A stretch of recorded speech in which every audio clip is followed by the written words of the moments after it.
eu sou Roberto Latini, CEO do Latini Group, e hoje nós vamos falar um pouco sobre a nova resolução da Anvisa, RDC 830 de 2023, que trata da notificação e registro de produtos para diagnóstico in vitro.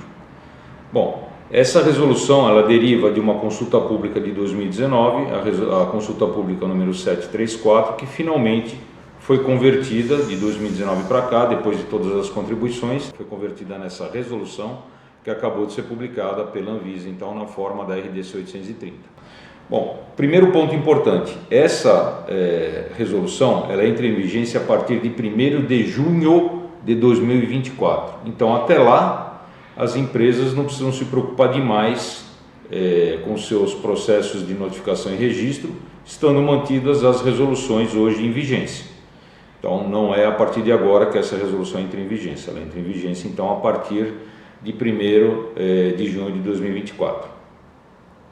É importante dizer que essa resolução ela incorpora vários dispositivos legais e regulatórios e como consequência disso nós vamos ter a revogação de 7 resoluções, 2 instruções normativas e o aperfeiçoamento de uma terceira instrução normativa, que é a instrução normativa número 3 de 2015. Okay? Então, como eu já comentei em outros vídeos, inclusive vídeos específicos que versam sobre como analisar uma lei e como analisar resoluções da Anvisa, o artigo 1º é aquele artigo que diz a que veio essa resolução, né? Por que essa resolução foi criada?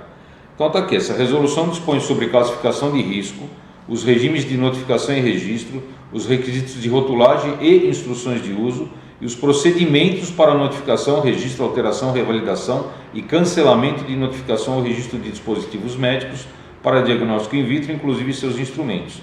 Importante ressaltar que esse termo dispositivo médico é um termo utilizado internacionalmente, medical device, né, como todos sabem, mas que com essa resolução a Anvisa busca seguir mais uma vez o caminho da internacionalização. Assim também ela fez com a RDC 751 de 2023, recentemente publicado, para os demais dispositivos médicos que não aqueles dedicados a diagnóstico in vitro. Então a gente percebe aí claramente a intenção da Anvisa de seguir nessa linha de internacionalização, inclusive se apropriando de termos comuns a todos os países.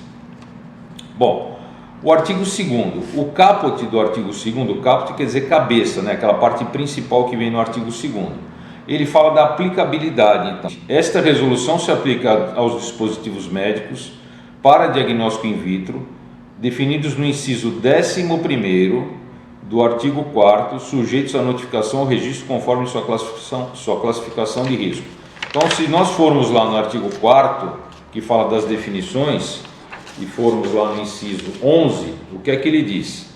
Dispositivo médico para diagnóstico in vitro. Reagentes, calibradores, padrões, controles, coletores de amostra, softwares, instrumentos ou outros artigos usados individualmente ou em combinação, com intenção de uso determinada pelo fabricante, para análise in vitro de amostras derivadas do corpo humano, exclusivamente ou principalmente para fornecer informações de diagnóstico, auxílio ao diagnóstico, monitoramento, compatibilidade, triagem, predisposição, prognóstico, predição ou determinação do estado fisiológico. Então, para a Anvisa, isto é um dispositivo médico para diagnóstico in vitro. O que estiver fora disso está isento de registro ou de notificação, como vocês vão ver mais adiante.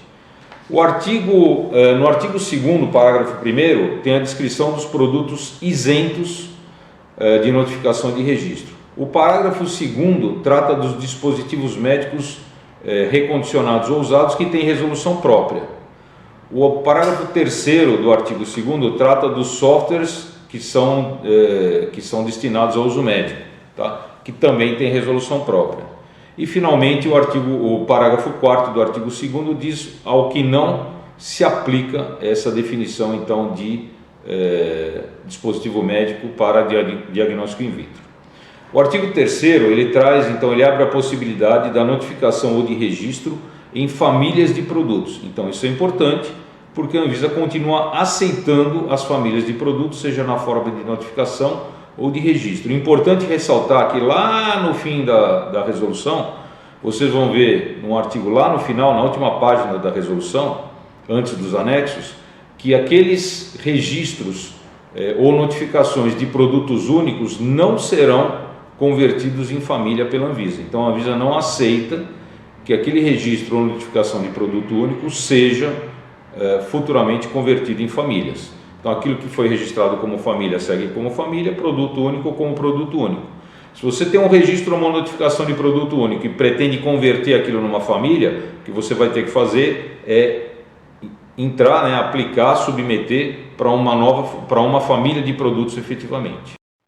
Já o parágrafo 5º dessa mesma resolução 830, ele trata das classificações de risco que vão de classe 1 a classe 4, ou seja, da classe de risco mais baixa à classe de risco mais alta, e traz no anexo 1 8 regras para serem aplicadas nos produtos.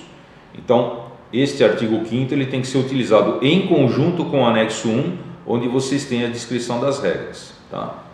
No artigo 61, a gente tem um ponto de destaque aqui, eu vou ler para vocês.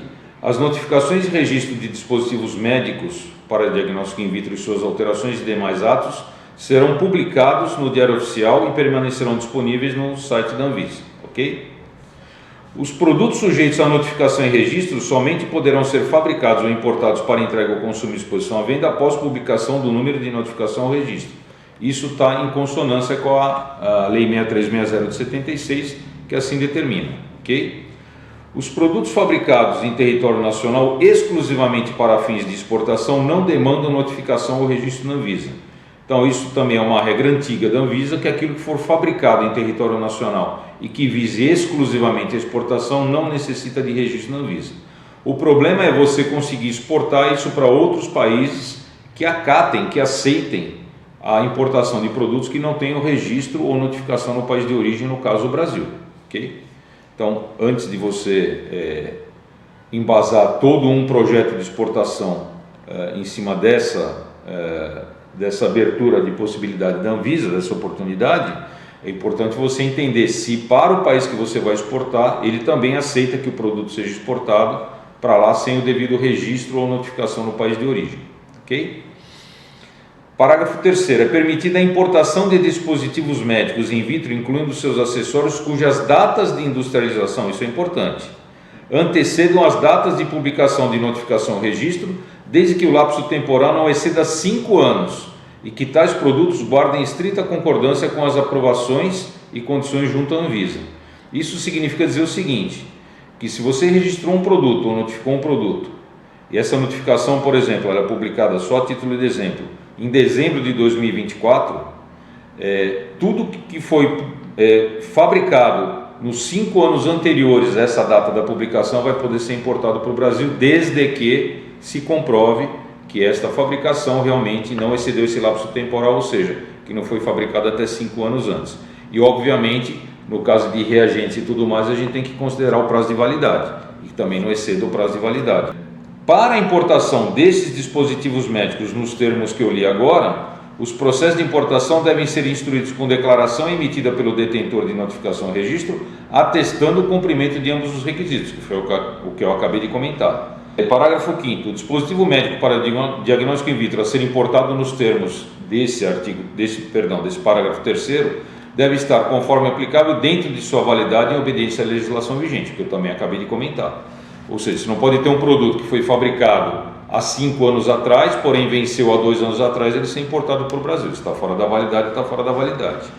Aliás, é bom que se ressalte que o Brasil não aceita a importação de nada que esteja com menos de 180 dias do prazo de validade, a contar da data de entrada de nacionalização aqui em território nacional, exceto aqueles produtos que efetivamente não tenham nem esse prazo de validade. Um exemplo que eu vou dar, mas que não se aplica nessa área aqui, são os radiofármacos. Tem radiofármaco que não tem prazo de validade nem de 1 mês. Então assim, se a natureza do produto implica num prazo de validade inferior a 180 dias, ele pode ser importado para o Brasil dentro desse prazo de validade.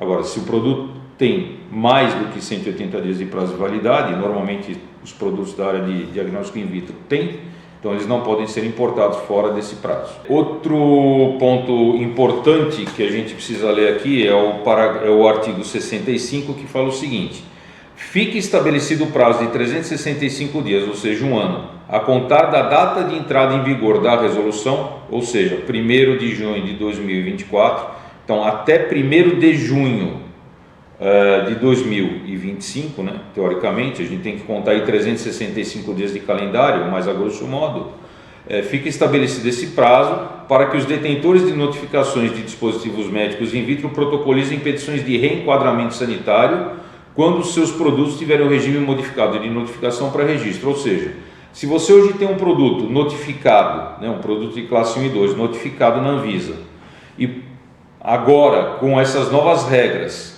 essas 8 regras que constam no anexo 1º, esse produto passar para a classe 3 e 4, então esse produto passa a ser sujeito a registro, vocês vão ter, a contar de 1º de junho do ano que vem, 365 dias para protocolar o processo de reenquadramento sanitário. Okay? O artigo 66 ele trata aqui que os processos de registro cujos produtos tiveram um regime de regularização modificado de registro para notificação, o caminho inverso do que eu acabei de falar em função das regras de classificação por meio da Anvisa, devem ser tratados por petição de retificação na Anvisa. Ou seja, no artigo 65 você está fazendo um upgrade, você está indo de notificação para registro. No caso do artigo 66 você está fazendo um downgrade, indo de registro para notificação.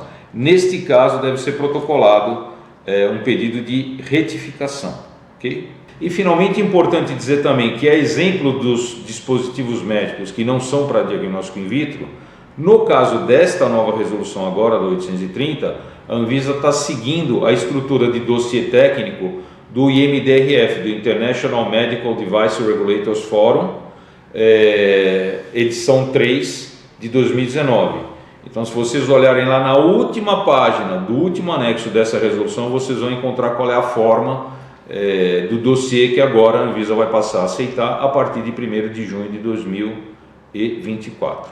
Bem, nós da Latini Group ficamos à disposição para esclarecer quaisquer dúvidas que vocês tenham relativos a esse vídeo que a gente acabou de publicar, né?